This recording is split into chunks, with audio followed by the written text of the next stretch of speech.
Was intense. Yes, that was an amazing simulation. Wow, it was so real. It was very real. Maybe, maybe a little too real.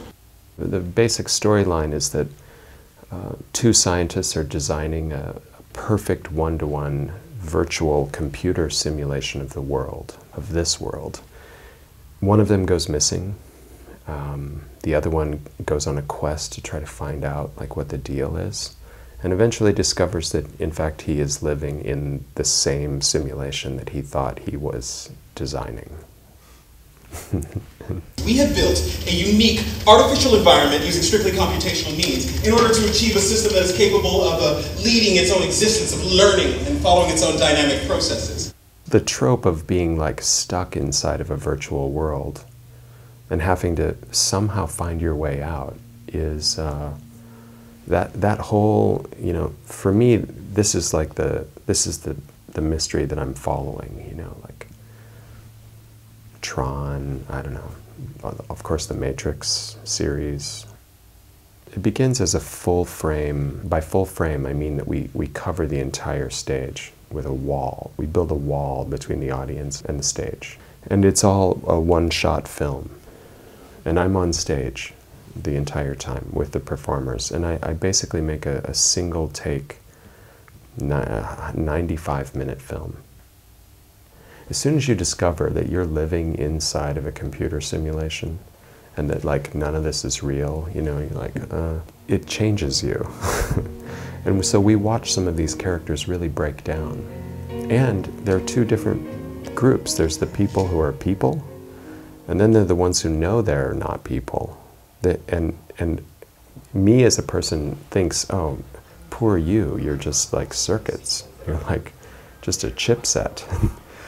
And watching a chipset, you know, watching circuitry have a kind of existential crisis is a very nuanced and kind of unusual thing to watch, I think. You know? And then on the other hand, you know, that calls into question just how real everybody else is. And so psychologically, we're working with a very kind of strict psychological realism in the performance, but pushed to such an extreme that its relationship to reality changes once again. You know, so we don't drink fake water, we drink water. We have hot coffee, he burns his hand. You know, everything is real as possible.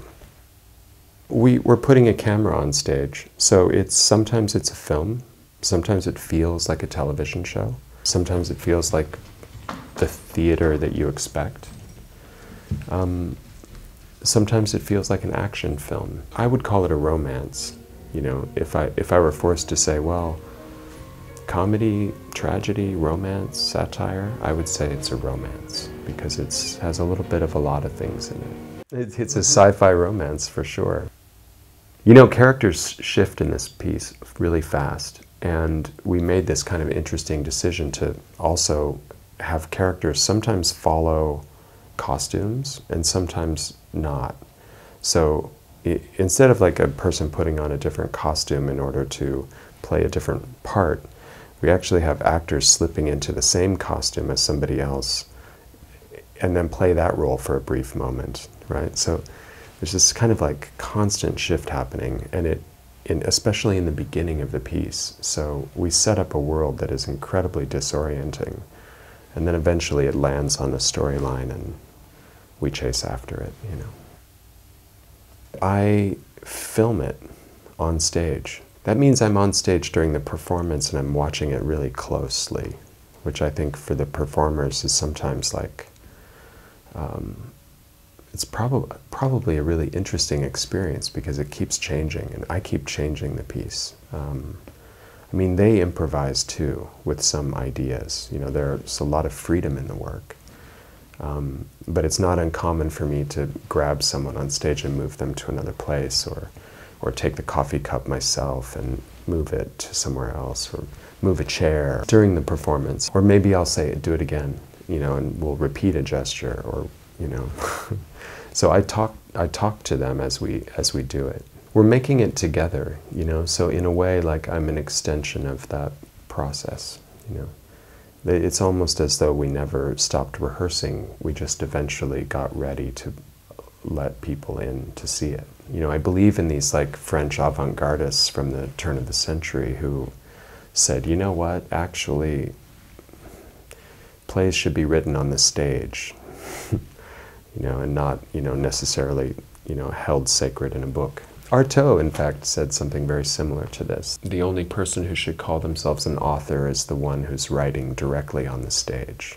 It changes how we think about the art form, you know, that it does remain this malleable thing, which, just because the weather is different, maybe we will be a little bit different.